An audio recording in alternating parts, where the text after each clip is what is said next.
जमीयत उलमाए Hind UP के सदर मौलाना सईद अशद रशीदी ने बाबरी मस्जिद मामले में सुप्रीम कोर्ट के फैसले के खिलाफ नजरसानी की दरख्वास्त दायर की है और 9 नवंबर के फैसले पर अबूरी रोक लगाने की अपील की है। अर्जी में कहा गया कि सुप्रीम कोर्ट ने माना कि बाबरी मस्जिद के गुंबदों को नुकसान पहुंचाया गया और उसे मुनहदम किया गया। उसके बावजूद मुतनाज़ा मकाम उसी फरीक को दिया गया जिसने गैर कानूनी कामों की बुनियाद पर अपना दावा पेश किया था। दिल्ली में जमीयत उलमाए हिंद के सदर मौलाना अरशद मदनी ने प्रेस कॉन्फ्रेंस करते हुए कहा कि सुप्रीम कोर्ट का फैसला अलग तरह का है जो समझ में नहीं आता। कोर्ट ने नजरसानी के लिए 30 दिन का वक्त दिया था, इसलिए हमने नजरसानी की अर्जी दाखिल की है। उन्होंने कहा कि हमने बस कोर्ट के कहने पर अमल किया है, हम माहौल खराब नहीं कर रहे। जब कोर्ट ये कह रहा है कि ये मस्जिद अपनी जगह पर बनी है और मंदिर तोड़कर नहीं बनाई गई है, इसी से हक के मिल्कियत मुसलमानों का साबित होता है। फिर इससे आगे बढ़कर वो कहते हैं कि जिन्होंने मूर्ति रखी वो भी अपराधी हैं, जिन्होंने मस्जिद को शहीद किया वो भी अपराधी हैं। इसको और क़ुव्वत मिल गई कि मस्जिद की जगह है, वक्फ है, हक के मिल्कियत मुसलमानों के लिए है। लेकिन इसके बाद जो फैसला किया तो वो फैसला और पहली ये चीज़ दोनों एक दूसरे से जोड़ नहीं खाती और समझ में ना आने वाली चीज़ है। फिर कानूनी एतबार से फैसले में ये बात कही गई है कि 30 दिन के अंदर अंदर रुजू किया जा सकता है।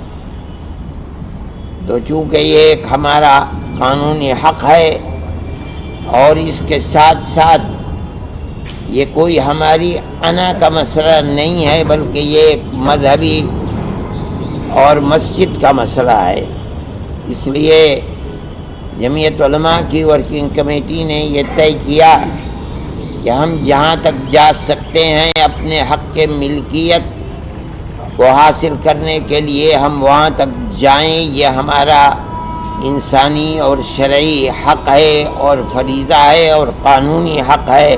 वर्किंग कमेटी की जो राय है वो मुत्तफ़क़ा राय है। ये क़त्ए नज़र इसके कि किसी ने क्या राय दी थी, ये मजलिस की अपनी चीज़ थी, लेकिन अब जो चीज़ वर्किंग कमेटी ने कबूल कर ली वही सबकी राय है। All India minorities forum for democracy ने all India Muslim personal law board के जनरल सेक्रेटरी के उस बयान की मुखालफत और मजम्मत की है जिसमें उन्होंने कहा कि मुल्क के 99% मुसलमान बोर्ड के साथ है और रिव्यू पिटीशन दाखिल करने के हक में है। लखनऊ में हमारे नुमाइंदे से बात करते हुए फोरम के सदर ने वाजे किया कि पर्सनल लॉ बोर्ड के जनरल सेक्रेटरी मौलाना वली रहमानी का बयान हक़ाइक़ के खिलाफ और लोगों को गुमराह करने वाला है। किस अंदाज की पेशरफ आपके जानिब से की गई है और क्यों की गई है, क्या एतराज़ है आपको? देखिए, मेरा एतराज़ जो है, जब ये तय कर लिया मुस्लिम पर्सनल लॉ बोर्ड ने कि वो कोर्ट में जाएंगे तो कोई एतराज़ की बात नहीं है। हमने कई बार गुजारिश की कि इस पर नज़र षानी करें, क्योंकि इससे पहले ये बात तय हो चुकी थी कि कोर्ट का जो फ़ैसला होगा वो सब मानेंगे। लेकिन अभी एक बयान ये आया कि 99% जो है वो कोर्ट में जाने के हक़ में है। मैं समझता हूँ कि ये बयान जो है वो मुनासिब नहीं है और मैं मौलाना राबे साहब जो इसके सदर हैं और इत्तेफाक से उनकी शख्सियत ऐसी है कि बग़ैर मज़हब व मिल्लत के और बग़ैर मुल्क की बाउंड्रीज़ को वो किए हुए उनकी इज़्ज़त हर जगह पर है और मेरे दिल में भी उनकी बहुत ही ज़्यादा इज़्ज़त है। मैं उनसे दरख्वास्त करूँगा कि कोर्ट में आप लोगों ने फ़ैसला किया है, ठीक है, लेकिन सारे मुसलमानों को अपने साथ शरीक करना बग़ैर उनकी राय जाने ये मुनासिब नहीं है। तो मैं उनसे दरख्वास्त करूँगा कि इस तरह के जो बयान हो वो बहुत सोच समझ के दिए जाने चाहिए। तो ये बयान किसने दिया है? राबे साहब का तो बयान है नहीं डॉक्टर साहब, ये तो ये क्या राबे साहब से दरख्वास्त कर रहा है फोरम कि अपने ऑर्गेनाइजेशन पर या पर्सनल लॉ बोर्ड के जिम्मेदारान को समझाएं कि इस अंदाज के बयान जारी ना करें? देखिए, ये बयान जनरल सेक्रेटरी की तरफ से आया है और चूँकि हम सदर ही से बात कर सकते हैं तो हमारी गुजारिश होगी जनाब सदर से भी और जनाब जनरल सेक्रेटरी साहब से भी और दूसरे हजरात से भी कि आप जो फ़ैसला आपने किया है, अब आपका फ़ैसला जो है वो आप उस पर कायम रहें, हमें कोई वो बात नहीं है, लेकिन मेहरबानी करके उस फ़ैसले को उसी हद तक के महदूद रखे जहाँ तक कि इसे होना चाहिए। सारी मिल्लत और सारे मुसलमानों को उस फैसले के अंदर शरीक करना या घसीटना जो है वो किसी तरह से मुनासिब नहीं है। ये थे जनाब डॉक्टर अम्मार रिजवी साहब, जिन्होंने वादे कर दिया है कि आज ही एक लेटर लिखा जा रहा है all India Muslim personal law board के सदर के नाम, जिसमें ये दरख्वास्त की गई है कि बोर्ड मुसलमानों की नुमाइंदगी करे, ज़रूर करे। कोर्ट जाना चाहता है कोर्ट भी जाए, ताहम इस अंदाज के बयानात न दिए जाएँ कि 99% मुसलमान 99% मुसलमान बोर्ड के साथ है। डॉक्टर अम्मार रिजवी के मुताबिक ऐसा नहीं है। कैमरामैन उपेंद्र के साथ न्यूज़ 18 उर्दू के लिए तारिक कमर, लखनऊ। बीजेपी के सीनियर लीडर सुब्रमण्यम स्वामी ने काशी और मथुरा की मस्जिदों को हुकूमत के कब्जे में लेने की बात कही है। सुब्रमण्यम स्वामी ने कहा कि मरकजी हुकूमत काशी और मथुरा की जमीन को अपने कब्जे में लेने के लिए कानूनी कदम उठाए। इलाहाबाद में अशोक सिंघल की याद में मुनक्किदा जलसे को खिताब करते हुए सुब्रमण्यम स्वामी ने कहा कि बाबरी मस्जिद की तरह ही मुआवजा अदा करके काशी और मथुरा की मस्जिदों की जमीन को हासिल करना चाहिए। सुब्रमण्यम स्वामी ने यह भी कहा कि काशी और मथुरा की जमीन आजाद कराने के लिए मुल्क गिर पैमाने पर मुहिम चलाने की जरूरत है।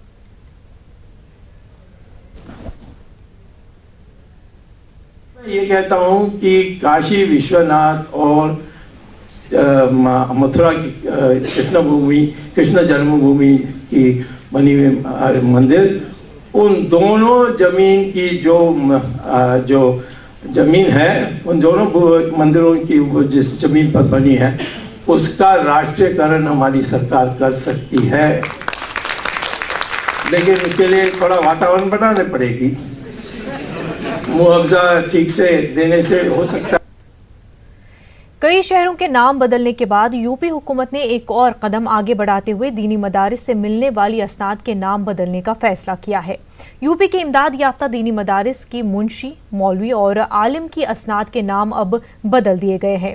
मुंशी और मौलवी के असनाद अब सेकेंडरी और आलिम की सनद अब सीनियर सेकेंडरी के नाम से जानी जाएगी। हुकूमत के इस गैर मुतवक्का फैसले से दीनी मदारिस के जिम्मेदारान हैरान रह गए हैं। पेशे मुश्ताक अहमद की एक्सक्लूसिव रिपोर्ट।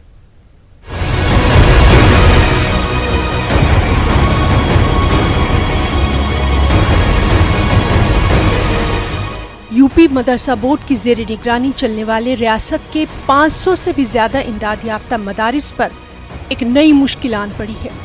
योगी हुकूमत ने तकरीबन 1.5 सदी पुरानी असनाद के नाम बदलने का फैसला कर लिया।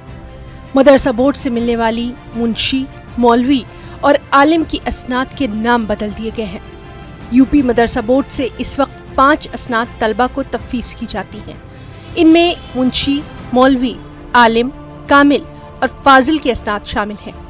हुकूमत की तरफ से पहले ही मुंशी और मौलवी को हाई स्कूल और आलिम की सनद को इंटरमीडिएट के मसावी तस्लीम किया गया है, लेकिन ये असनाद अपने कदीम नाम से ही जानी जाती रही हैं। लेकिन योगी हुकूमत ने अब इन असनाद के नाम ही बदल दिए। नहीं, मैं बताया जैसे बैठक में कि सेकेंडरी और हायर सेकेंडरी जो किया गया है वो अन्य बोर्डों से एक रूपता ले आने के लिए। बच्चे मुंशी मौलवी की मार्कशीट ये हर जगह मान्य है, हाई स्कूल लेवल पे हर परीक्षा में मान्य है। आलिम की परीक्षा इंटर के लेवल के लिए हर जगह मान्य है, लेकिन जब आलिम की डिग्री लेके जाता था या मुंशी मौलवी की, तो जो मदरसा बोर्ड से फ्रेंडली नहीं है उनको समझने में बड़ी दिक्कत होती है कि ये किस लेवल का है। इसी को दूर करने के लिए मदरसा बोर्ड ने ये कदम उठाया है, बाकी और कोई मंशा नहीं। रियासती हुकूमत के इस फैसले से दीनी मदारिस के जिम्मेदारान और तलबा सख्त हैरतज़दा हैं। हुकूमत ने इतना बड़ा फैसला दीनी मदारिस के जिम्मेदारान से किसी भी तरह का कोई मशवरा किए बगैर ही कर लिया, लेकिन इस वक्त रियासत के बदले हुए सियासी मिजाज के पेश नज़र दीनी मदारिस भी खुलकर कुछ कहने से बचते नजर आ रहे हैं।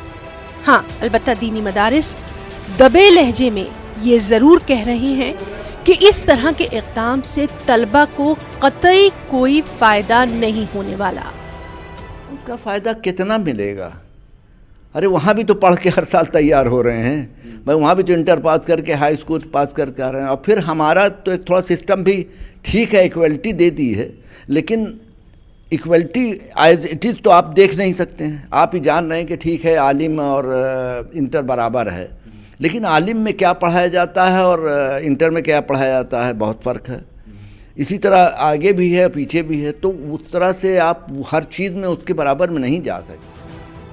इस फैसले से साफ जाहिर है कि असनाद के नाम बदलने से मदारिस के असनाद की शिनाख्त खत्म हो जाएगी। दीनी मदारिस में तालीम हासिल करने वाले तलबा की समाज में पहचान उनके असनाद की वजह से होती है। आलिम की सनद याफ्ता तालिब इल्म मुस्लिम समाज में आलिम दीन की हैसियत से मुतारुफ होता है। दीनी मदारिस के कदीम असनाद के इस तरह से नाम बदलने से मदारिस में सख्त बेचैनी पैदा हो गई है। चूँकि इमदाद याफ्ता दीनी मदारिस की तनख्वाहें और दीगर अखराजात हुकूमत ही अदा करती है, तो ऐसे में ये दीनी मदारिस अपनी नाराज़गी भी खुलकर जाहिर नहीं कर पा रहे हैं। न्यूज़ 18 उर्दू के लिए इलाहाबाद से मुश्ताक आमिर की रिपोर्ट। मदारिस इस्लामिया से जुड़े कुछ लोग भी यही मानते हैं कि ये तब्दीली किए जाने से बज़ाहिर कोई नुकसान नहीं है। हो गए 2-3 महीने हो गए फैसला, और यूपी के सीएम योगी जी ने और कहा था कि इनको नामचिन्ह किया जाएगा, तो कोई वो नहीं, हरज नहीं है। हमारे पास सोच ये है कि उन्होंने जैसे मौलवी और मुंशी जो है ये हाई स्कूल इक्वल है। सन 95 में जो जियो पास हुआ था, और उस सन 95 में उसको मान्यता दी गई थी हाई स्कूल की, और आलिम अरबी और फारसी का, और उसको इंटर इक्वल की डिग्री दी गई थी। तो शायद अब हायर सेकेंडरी और इस नाम से चिन्ह किया गया है उसको। ये कई महीने का फ़ैसला है, और अगर ये अधिकारियों के जानकारी के लिए या किसी और चीज़ के लिए गए तो ठीक है, अच्छी बात है। कोर्सेज सब सेम रहेंगे, सिर्फ डिग्री का नाम चिन्ह कर दिएगा, उससे कोई हर्ज नहीं है। 30 नवंबर तक उत्तर प्रदेश के सभी सरकारी स्कूलों में बच्चों को स्वेटर तकसीम किए जाने थे, लेकिन जूनियर सेक्शन के कई स्कूलों में सभी बच्चों को स्वेटर दस्तयाब नहीं हो सके थे। इस खबर को न्यूज़ 18 उर्दू पर नशर किया गया था। मुतल्लिका महकमे के आला अफसरान ने अब इस मामले में गौर करते हुए मुकम्मल तौर पर स्वेटर तकसीम कर दिए जाने का दावा किया है। हमारे जनपद में स्वेटर की आपूर्ति हो गई है, कंप्लीट आपूर्ति हो गई थी, और 30 तारीख हमारी लास्ट डेट थी, और हमारे यहाँ करीब 100% डिस्ट्रीब्यूशन हो गया। एक आध स्कूल कोई रह गया होगा, बीच में एक इशू आ गया था कि बच्चों के साइज़ के लिए स्वेटर के लिए, तो वो हमारे जिस वेंडर से हमारा जेम पोर्टल के द्वारा आया था उसने वो रिप्लेस कर दिए हैं। तो वही 1-2 स्कूल हमारा कोई बचा होगा, नहीं तो अदरवाइज हमारे 100% डिस्ट्रीब्यूशन है। कानपुर में गंदगी और आलूदगी के खिलाफ आज कांग्रेस ने पैदल मार्च निकाला। इस मार्च में हजारों लोगों ने शिरकत की और कमिश्नर के दफ्तर का घेराव किया। इस मौके पर कांग्रेस लीडरों ने हुकूमत को इंतबाह दिया कि स्वच्छ भारत और स्वच्छ कानपुर सिर्फ कागजों पर नहीं, असलियत में होना चाहिए। ये कानपुर शहर को भारत सरकार ने पिछले समय इसे स्मार्ट सिटी घोषित किया था, और स्मार्ट सिटी का ये आलम है कि इस पूरे स्मार्ट सिटी में डेंगू के मार से सैकड़ों लोग अब तक मर चुके हैं, हजारों लोग अस्पताल में भर्ती हैं। कांग्रेस पार्टी ने पैदल मार्च करके कांग्रेस यहाँ कमिश्नरी कार्यालय पर घेराव करते हुए ज्ञापन देने आई है। अगर सरकार कुंभकर्ण नीति से नहीं जागी तो लड़ाई आर पार। कानपुर में भी हैदराबाद की इस्मत रेजी और कत्ल मामले के खिलाफ महिला मंच ने एहतजाज किया और नारेबाजी की। एहतजाजी खवातीन ने कसूरवारों के खिलाफ जल्द से जल्द और सख्त से सख्त सजा की मांग की है।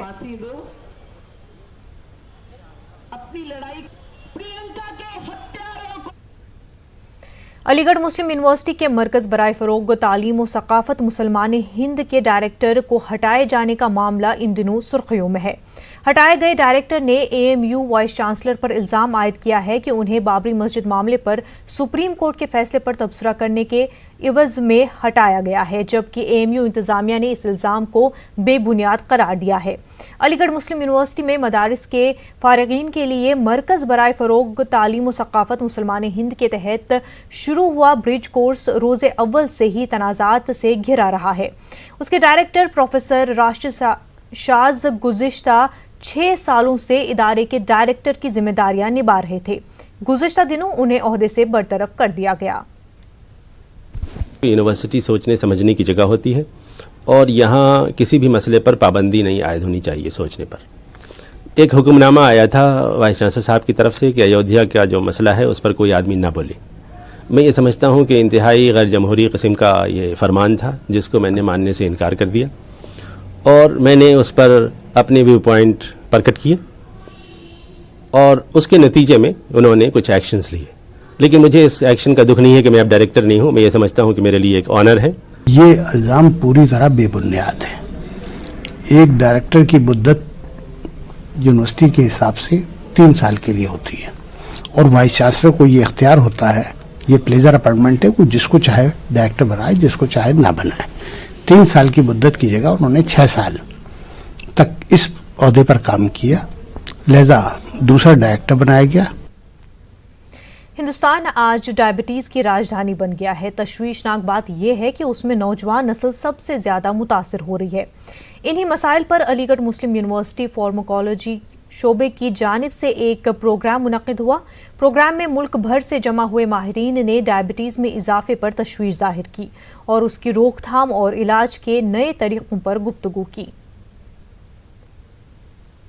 इसका मकसद जो आज की जो CME है, कंटिन्यू मेडिकल एजुकेशन, इसमें थीम ये रखा गया है कि किस तरह से जो नई दवाएं आ रही हैं उनका सही तरह इस्तेमाल कैसे किया जाए, जिससे कि कम से कम उनका ज़्यादा से ज़्यादा ब्लड शुगर कंट्रोल करें उनका और कम से कम उनके कॉम्प्लिकेशन हो। फास्ट फूड का जैसे कि कुरकुरे, चिप्स वगैरह, ये सब इतने सस्ते दामों में मिलने लगे हैं कि जवान बच्चे तक आजकल 25 साल की उम्र से भी कम में डायबिटीज़ के शिकार होने लग गए हैं। पहले के जनरेशन में ऐसा नहीं था और ये होना चाहिए कि आजकल इस CME के द्वारा हम ये बताना चाहेंगे कि किस तरह से हम प्रिवेंट कर सकते हैं, मतलब किसी भी डिजीज़ को होने से पहले किस तरह उसे रोक सके। तो हमें इस CME के थ्रू रिसर्च और सबको एक मैसेज देना है, हमारे पॉपुलेशन को, स्पेशली यंग, कि हमें बहुत ज़्यादा अपनी हेल्थ का केयर लेना चाहिए, स्पेशली ओबेसिटी अवॉइड करना चाहिए, जंक फूड नहीं लेना चाहिए और एक्सरसाइज करना चाहिए। अजमल खान तिब्बिया कॉलेज में फैकल्टी ऑफ यूनानी मेडिसिन का शोबा कुलियात 2 रोज़ा बैनुल-अक़वामी कॉन्फ्रेंस का इनकाद 3 दिसंबर से करने जा रहा है, जिसमें कई ममालिक के माहिरीन शिरकत करेंगे। आज प्रेस कॉन्फ्रेंस से खिताब करते हुए शोबा कुलियात के जिम्मेदारान ने बताया कि बैनुल-अक़वामी कॉन्फ्रेंस का मौजू तिब यूनानी के बुनियादी नज़रियात मुकम्मल सेहत के ज़ामिन रखा गया है। जिम्मेदारान का मानना है कि ये बैनुल-अक़वामी कॉन्फ्रेंस वक्त की ज़रूरत है, जो मुकम्मल सेहत के हुसूल की जानिब मील का पत्थर साबित होगी।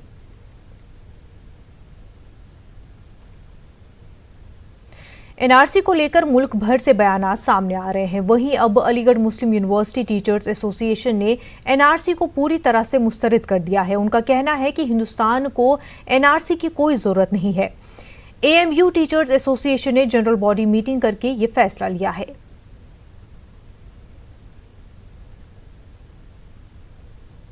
सोशल मीडिया पर मुतनाज़ा पोस्ट डालने को लेकर आज अलीगढ़ के थाने सिविल लाइन में मुकदमा कायम करने के लिए एक तहरीर दी गई है।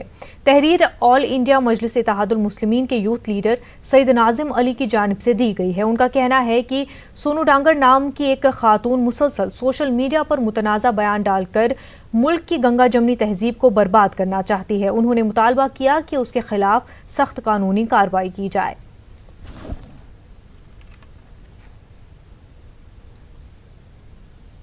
लखनऊ की बाबा भीमराव अंबेडकर सेंट्रल यूनिवर्सिटी इंतजामिया ने लड़कियों के लिए फरमान जारी किया है, जिसके तहत उनके मेस में शॉर्ट्स पहनकर जाने पर पाबंदी लगा दी गई है। हॉस्टल में सालगिरह मनाने पर भी रोक लगा दी गई है। उसके साथ साथ हॉस्टल आने जाने वालों पर भी सख्ती की जाएगी। ख्याल रहे कि गर्ल्स हॉस्टल में गुज़िश्ता दिनों फहश पोस्टर चस्पा मिले थे।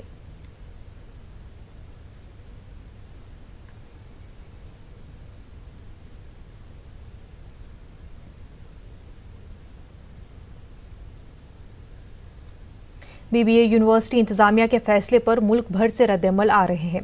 हमारे दहली नुमाइंदे रवि मिश्रा ने दहली में कुछ तालिबात से बात की और BBA इंतजामिया के फैसले पर उनका रद्दअमल जानने की कोशिश की। लखनऊ के भीमराव अंबेडकर गर्ल्स हॉस्टल में महिलाओं के ऊपर एक नया फरमान लागू कर दिया गया है। मेस में बैठते वक्त उनको ड्रेस कोड का ख्याल रखना होगा। क्या आपका नजरिया इस पर? मुझे नहीं लगता कि ड्रेस कोड इतना मैटर करता है खाने के साथ, या फिर जहाँ आप रहते हो वहाँ पे।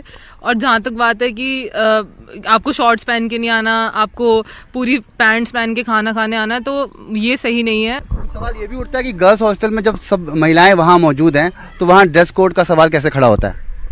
सर ये तो बहुत ही इलॉजिकल चीज़ें हैं, कपड़े और खाने को रिलेट करना। मैं खुद एक बायोलॉजी स्टूडेंट हूँ, मैंने आज तक किसी किताब में नहीं पढ़ा कि खाने का और कपड़ों का कोई लिंक होता है या कोई डाइजेशन में हेल्प होती है। तो ये बहुत ही इलॉजिकल और मजाकिया चीज़ है मेरे हिसाब से। तो ये जो यूथ है, अब आने वाला भविष्य है, आप लोग इस तरह के फरमान को कैसे देखते हैं? आप अगर कॉलेज में पढ़ रहे हैं, शिक्षा ग्रहण कर रहे हैं और इस तरह की जो सवाल खड़े हो जाते हैं आप लोग? ये बिल्कुल यूजलेस चीज़ है कि तुम कपड़े को और खाने को लिंक कर रहे हो। दुनिया में इतने सारे सेंसिटिव इश्यूज हैं जिन पे बात हो सकती है, जिन पे फोकस करना चाहिए, उसको छोड़कर ये ऐसे लड़कियों की ऐसी चीज़ों पे डिस्कशन करना बहुत ही यूजलेस है। इन चीज़ों को डिस्कस करना कोई मतलब नहीं बनता इनकी ये सब बातें करने का। मतलब नहीं बनता। प्रवेश अगर कोई मिलना चाहे तो पुरुष प्रवेश नहीं कर सकता, महिला ही प्रवेश करेंगी। सर फैमिली तो फैमिली है, अब वो चाहे ब्रदर हो, फादर हो, मदर हो, तो सभी मिलना चाहते हैं ना हमसे। ये कोई डिसाइड करके तो आएगा नहीं कि आप ब्रदर को एंट्री नहीं देंगे, फादर को एंट्री नहीं देंगे। अच्छा, अगर रूल्स बनाने हैं तो एक पर्टिकुलर रूल्स बना सकते हैं कि इस टाइमिंग्स पे आ सकते हैं। ये तो कोई बात नहीं कि वो आ ही नहीं सकते, हमसे मिल ही नहीं सकते हैं। हमारी फैमिली हमसे नहीं मिलेगी तो कौन मिलने आएगा हमसे? बिल्कुल। तो समाज को बदलने की ज़रूरत है। चित्र देखकर चरित्र का आकलन करना स्वाभाविक नहीं है, क्योंकि देश बदलेगा तभी तो समाज बदलेगा। कैमरा पर्सन हरीश के साथ मैं रवि कुमार मिश्रा, न्यूज़ 18 नई दिल्ली। वक्त हो गया बिहार की खबरों का, तो नजर डालते हैं सुर्खियों पर। बिहार में बदमाशों के खौफ से दहशत में कारोबारी। पटना में कपड़ा दुकानदार का कत्ल, दरभंगा में कारोबारी पर हमला।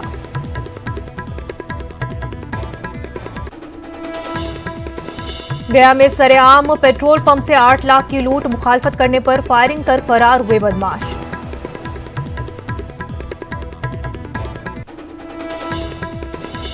हैदराबाद में वेटरनरी डॉक्टर से हैवानियत पर मुल्क भर में गम गुस्सा, जगह जगह मुजाहिरे, सख्त सजा का हो रहा है मुतालबा। बिहार की बेटी शिवांगी बनी इंडियन नेवी की पहली खातून pilot. Fixed wing Dornier surveillance plane उड़ाएंगी शिवांगी।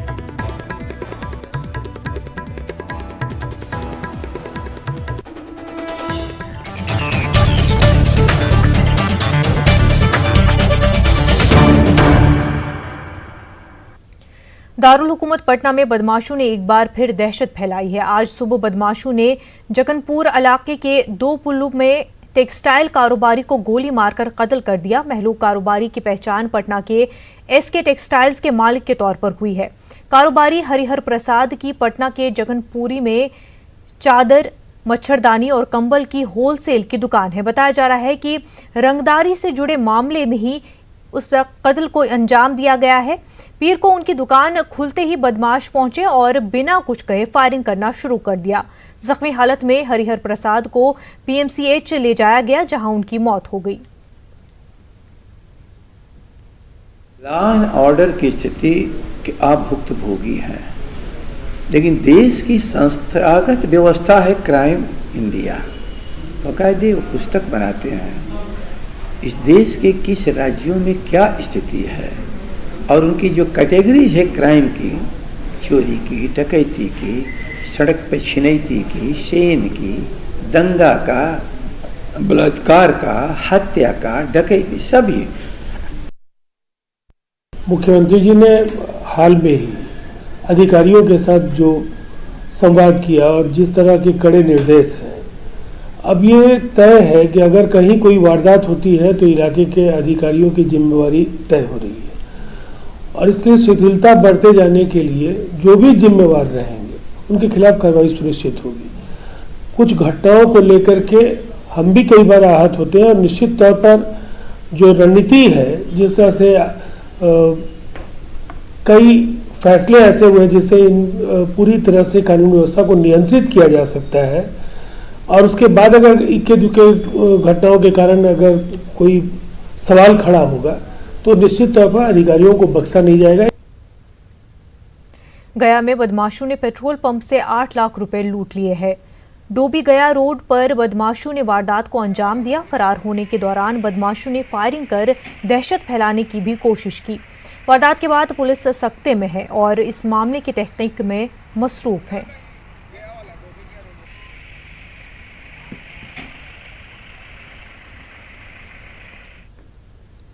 बुलेटिन में फिलहाल इतना ही। हमें